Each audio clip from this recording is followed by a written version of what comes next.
I mean, I enjoy it. You know, stuff, but sometimes when it's really cold. Okay, so Yeah, well, I'm from Texas. I've been living through the summer in Texas.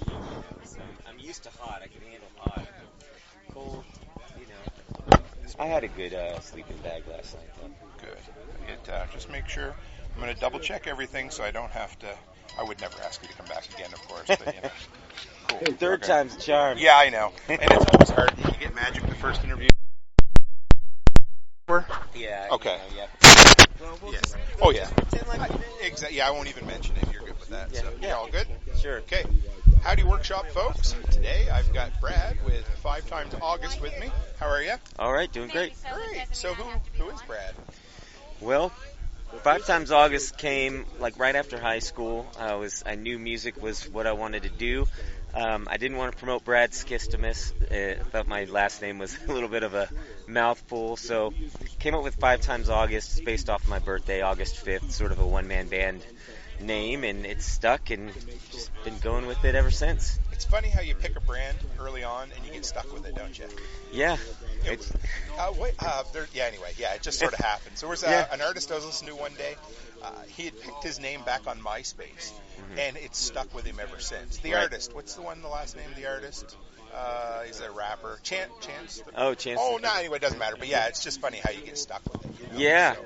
Yeah, I made the name when I was 18, so, it was one of those periods of time where, like, there was Dashboard Confessional, he was like a one-man band kind of thing, Nine Inch Nails was a one-man band kind of thing, you sort of knew the guy behind it, and so I just sort of went with the band name, and it kind of stuck, so. Were you a grunge fan? I never asked you that. You just mentioned Nine Inch Nails, so I didn't know. Yeah, I listened to so much different music. At this point in my life, early on, my influences were like acoustic singer-songwriter guys.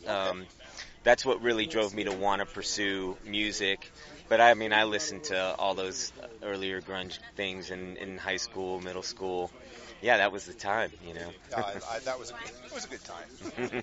And they spoke out politically too, But I just had a conversation while you were gone with a guy about how the punk bands and different things used to speak out, and now they're a little bit in line with. Yeah, that's the joke right now. Is that Rage Against the Machine is now Rage for the Machine. Do you ever listen to Tom Morello, the guitarist? He has a. Oh yeah, I stopped. Anyway, so okay, I first found out about you. Didn't even know necessarily who you were at first, but I found out from the Canadian video. So I was like, oh, Brad must be a Canadian, but you're not. Where are you from? Yeah, I'm from Dallas, Texas. Yeah. Okay.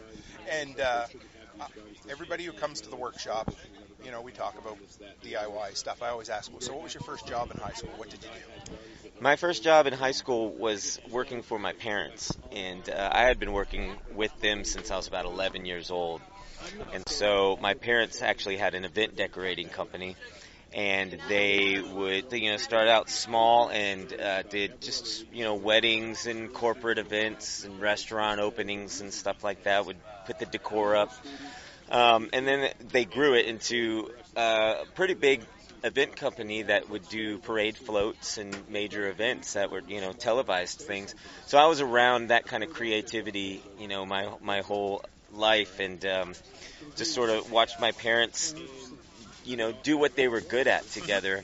And that sort of set the precedent for me that you just find what you're good at, and that's what you do in your life. I didn't ever think of the traditional route of, well, you go to high school, then you graduate and go to college, and then you find your major, and right out of the gate after high school, I was like, I'm a musician, and I know that's what I'm going to do, and that's where I just invested all my time. Yeah. What did your parents say when you told them you wanted to be a musician? Well, they've been my number one supporters, the entire time. I think it's weird for any parent when you say, I want to be a rock star. Right. There's some hesitancy there. But, they supported me the moment I decided I wanted to learn guitar. They got me lessons. They upgraded my guitars as I got better, and they just, went to every show, and they're still proud of me today. So, I'm very blessed and lucky to have parents like that, because they could have easily have been like, no, you're going to law school, kid. But I think, I come from a very artistic family, and they understood that kind of, that passion and pursuit. And my dad was an illustrator when I was very young, so he illustrated corporate ads and things like that. But he's the kind of guy that can stand back and he can build you something just from thinking with his mind. Doesn't need blueprints, and he's just a genius kind of creative artist. He doesn't give himself enough credit, but I learned so much from him. And then eventually you got married, right? So how'd you meet your missus? So I met my wife working in radio. I was 19 and she was 21. And we were working in the promotions department at CBS Radio together. Okay. I was a brand new singer-songwriter, young, up-and-coming, starving kid, playing coffee shops. And actually my boss at the radio station was the first one to sort of help me along, and he would help me sort of find better gigs, or if the radio station was having events, he would try to get me involved.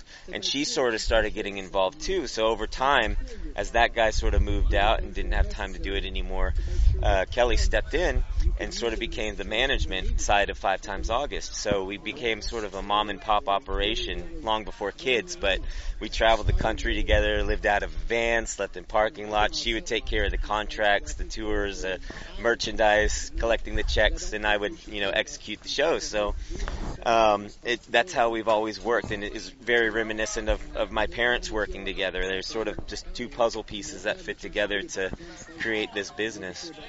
So you did the starving artist thing together for a bit, or at least, yeah. Do you look back on the struggle with fondness? Like at the time, I know what we struggled with. It hurt, and it was hard, and it was a struggle. But yeah, is there a bit of nostalgia for what that was at one time, or at least what it taught you?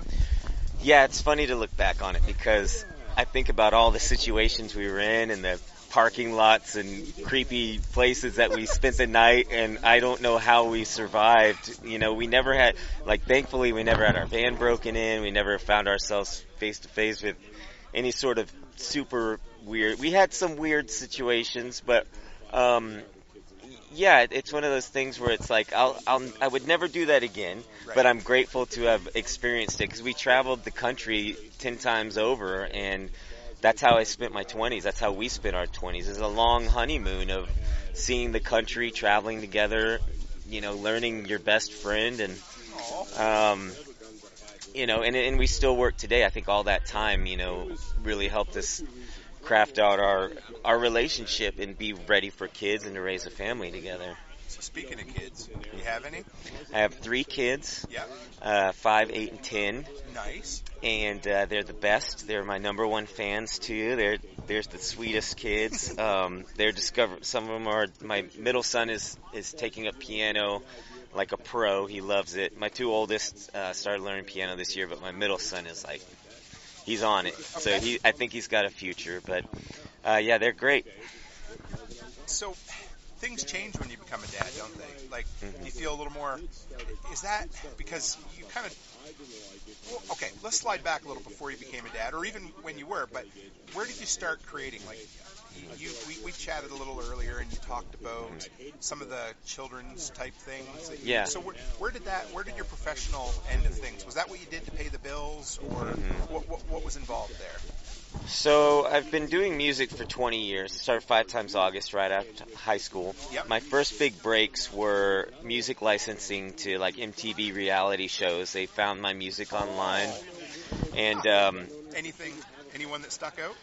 Well, there was a show called Laguna Beach on MTV, Yep. And that was sort of my first big break. Was they would feature my music placements were the music played over a montage of stuff, and then at the end it was you just heard music by 5 Times August. So my MySpace plays, back then it was MySpace. Yes, MySpace. They shot up, and that actually allowed me to sort of see where my fan base was brewing online. I had this new tool. The internet was kind of new for indie artists to create and cultivate a fan base. So my first real tour with 5 Times August was a pretty successful little coffee shop tour where I went up to Maryland and Chicago, and I found the places where that fan base was brewing.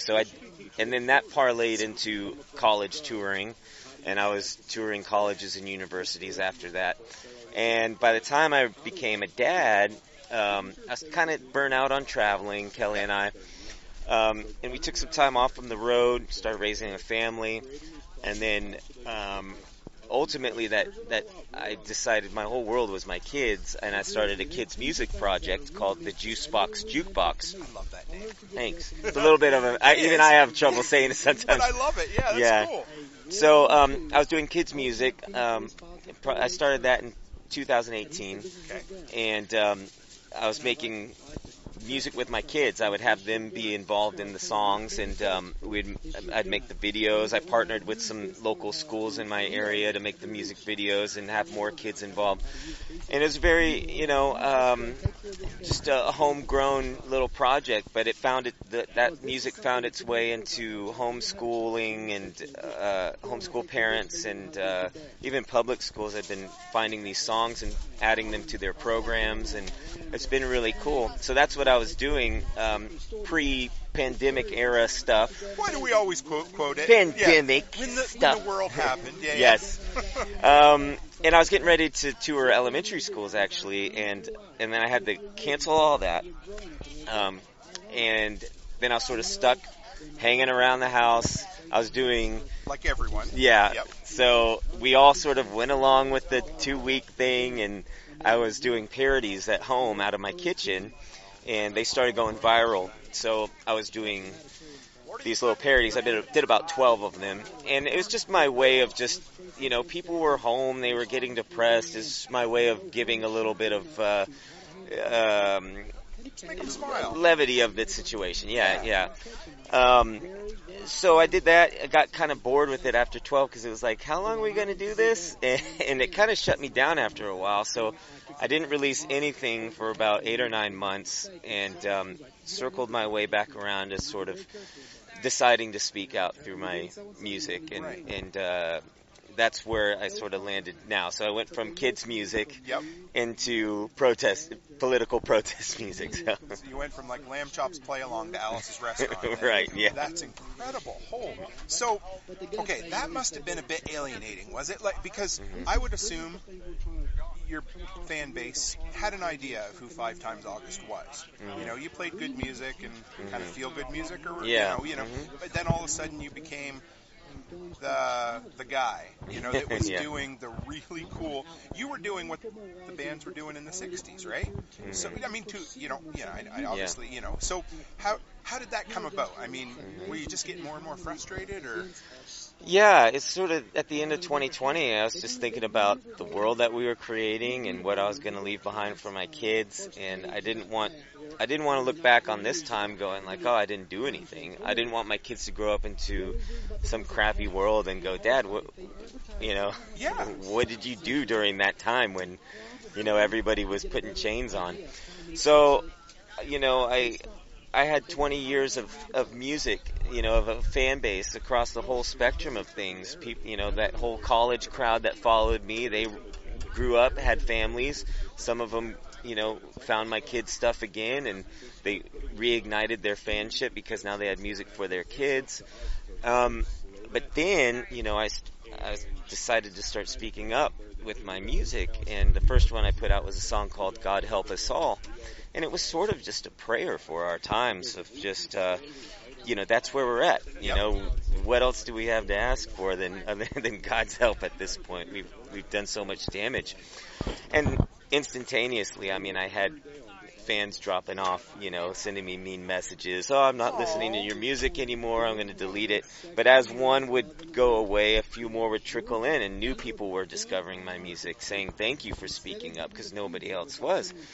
And you mentioned the 60s artists and stuff. Those were the people that I grew up with, and, I was looking around at that time wondering where those people were, because not very many artists were starting to speak out. We were actually experiencing tyranny in our country, an overreaching government, and I'm like looking around, where's all the rebels, Anyone in particular stand out to you that you respected and maybe thought they should have won? Sure. Well, I mean, Bob Dylan is that quintessential folk artist who, protest artist of that period, and I was looking around going, if where's Bob Dylan? If Bob Dylan's not going to be around, I'll try to slide in. So I just sort of started doing music with my guitar, something raw, that's real, that you can sort of feel that emotion, because music right now is so polished and pristine, and it's kind of empty as far as what it's saying. And I felt like people, we've lost connection with that. And then over the year, you've seen artists like Neil Young, take his stand, but really he took a stand. He's drawing a line in the sand, saying, if with the whole Spotify thing, saying, you can either have me or you can have Joe Rogan. And these artists that are doing that, Pink was another one that was like, after Roe v. Wade, after that decision was overturned, she was like, well, if you believe in that, then you can't listen to my music, or I don't want you to listen to my music. I spoke up through my music, but I would never say, if you don't agree with me, then don't listen to my music. That's the opposite of what music is supposed to be. It's supposed to bring us together. And if you don't believe in what the artist is saying, at least they're having you think about it. But the artist's job is never to turn people away. That's been the saddest thing. You've seen segregated concerts over the last year of, only if you're vaccinated, only if you've tested negative, you must show a proof. And it alienates people. And so, for me, watching, my peers and these legends that are supposed to, my industry peers that are supposed to be speaking up against the system, they've joined the system. And it's an ironic thing. It's flipped itself around. I think I mentioned this earlier, but I realize the most rock and roll thing that you can do is be a conservative at this point. It's unreal, isn't it? Yeah. I don't understand, because so was it scary for you, or maybe not scary? I mean, once we get to a certain age, but at least intimidating, because you put yourself out there. Any creator who takes a stand that's against the status quo. Mm-hmm. So did you get, other than fans, did you get any feedback or kickback from social media or from the media in general, anything like that? Or? Oh, yeah. I had friends across the board in the industry, from all different, backgrounds and beliefs, and I was good friends with them. Then once I started speaking up what was important to me, a good chunk of them fizzled out, didn't want to work together anymore. And then, a lot of the music videos have been suppressed on YouTube, and I'm right now in the middle of a 30-day suspension on Facebook. Yeah, and, shadow banning, stuff like that. But Wikipedia deleted the 5 times August page. It had been up for about 15 years, and all of a sudden they had a problem with it after I released Sad Little Man, which was about Fauci. So, it's interesting that, on the outskirts of things, before I jumped in, I knew that there would be some pushback, and I had heard about the censorship. We all saw it with Trump and everything, and so to experience it firsthand has been a whole other thing, because, by the time Wikipedia is deleting your page, you're like, really? Is the 5 times August page really that prime real estate on Wikipedia that you've got to delete it to make a statement? Or I don't wonder. It reminds me of the Ministry of Truth from 1984. Just the whole, what's the truth now is the only truth there ever was, Mm-hmm. So you got into, in the traditional vein of 1960s and 70s, post-government or anti-government, you've been going to some live events and some protests. What you went to a pretty big one. Yeah, in January there was a rally in D.C. called Defeat the Mandates. And there was about 30,000 people in attendance. It was right on the steps of the Lincoln Memorial. Okay. And it was a beautiful day. It was a beautiful event. It was, you could see the unity all around you. People from all different backgrounds coming together, sharing their stories, speaking up with one central purpose, which was, to say no to these mandates that were, trying to eke their way into our ways of life. But I got to perform on the steps of the Lincoln Memorial, which was a pretty huge deal. It's one of the coolest things I've ever done. that puts a bit of a target on your back, doesn't it? I mean, and so, I mean, I guess we all have to draw our line and decide this is where I'm going to speak out, but there's been other famous protests from the Lincoln Memorial in the past, right? Was it Martin Luther King's was there? Yeah, the point of that day was kind of to sort of reflect upon Martin Luther King's famous rally at the Lincoln Memorial. We started at the Washington Monument and we all walked down together to the Lincoln Memorial.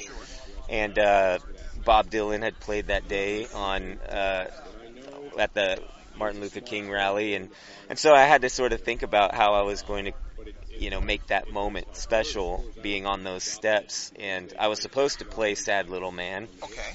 Which is a great song. Thank you very much. I mean, I enjoy it. It's probably the most popular song that has come out of this grouping of songs. But I also knew that media was going to be there, and they were going to be judging any little thing that they could to spin it as extremists, and I didn't want them to take extremist songwriter performs at right-wing rally and calls for Anthony Fauci's execution or something, because they would, and that's not the intent of the song, but of course. And so I wrote the organizers like hours before the event was supposed to take place and asked if I could sing a different song. So I ended up performing a song called Silent War, and the tone of it was just a beautiful moment. Was really proud to have stood there, and people were coming up to me later saying that the song was echoing throughout the park, and it brought some of them to tears, and that stuff means the world to me. The connection that these songs have made, not just here in the United States, but up through Canada and around the world, the feedback that I've gotten is just means everything to me, because I started speaking out feeling alone, and then what happened real quick was I'm speaking out so other people don't feel alone either. And there's more of us out there than there are, than the media wants you to believe. Well, look at the trucker convoy. So how did that? So I had heard your stuff in the background. Everybody's like, "Hey, check out this Fauci song," and I'm like, "This is crazy. I love it." But I didn't dig any further. And then the convoy song came along, and I was like, "Oh, that's when I thought you were Canadian." Turned out you weren't, which is you're an honorary Canadian. Thank you. I'll send you some poutine and some maple syrup. All right. So how did that song come about? Well, I was just watching the protests and the trucker protests. I just thought that was the coolest way of speaking up. I thought it was great. And you have this guy, Trudeau, his people came to his doorstep to speak to him, and he ran away. And that speaks volumes about not just him as a leader, but all of our leaders are running away from their people. And I'm watching this. People are there real time with their phones, posting it as it happens. You're seeing the bounce houses. You're seeing unity circles of people singing "We Are the World Together," things like that. And it's awesome. That's how you peacefully protest. After several years of seeing buildings burning down, that's the way to do it. Honk real loud, show up, cook for one another, create a community, and say, look, we want to fix this. But he ran away. I just wanted to show my support, and I thought it was great. So I wrote a song called This Just In, which was a play on words towards Justin, and also a play on words on the media, too. Just calling him out, mocking him. And I think, that's just one of the great things that we can do, anybody can do, is that we all have a voice online, whether you're a songwriter or anybody else, is, fighting back and mocking these people that think they're, up here on some other tier where they're looking down, they're making the rules up for everybody, that are they're so disconnected that they really have no clue, or they're intentionally just evil. So and either way is just as bad. Either way is bad, and I figure I have this platform, I might as well use it. So I think that's something that we all should do, is find out, what do I have to offer this scenario, and use my skills and abilities to do that. You've got a podcast, and that lends a voice to the movement, and I have music, and that's just what we should all be doing. That's cool. And it was a rallying cry. I don't know how many times in back channel Telegram or Signal groups somebody sent me this video and they're like, look at this, it's about the trucker convoy. I'm like, yeah. So do you have just a couple more minutes? Yeah, sure. Yeah, talk about your creative process. I love your animation style. To me, it reminded me of like Monty Python's Flying Circus and that kind of stuff. So where did that idea, where did that come from, your inspiration, and how did you start designing it? So I mentioned the kids' music with the Juicebox Jukebox, and I was doing music videos for each one of those songs. And I taught myself sort of animation, how to do it. I wanted it to look good, but I also had a limited ability, so I sort of created this cut and paste stop motion style, and by the time I started doing these songs and took that skill set and applied it in a more adult way, it kind of gave it that look, that Monty Python's look that you're speaking of. And I think subconsciously, it was sort of in the back of my mind, like, that'd be a unique approach to it. And it sort of gave it its own little style, and it helps enhance what I'm saying with the music. I like the fact that I can add a visual to my music because it helps accentuate what I'm trying to say with the music. And it builds, it adds the humor and the satire as well. It looks foolish in a good sense. It kind of exacerbates that foolishness, And yeah. So, do you have any new music coming out anytime soon?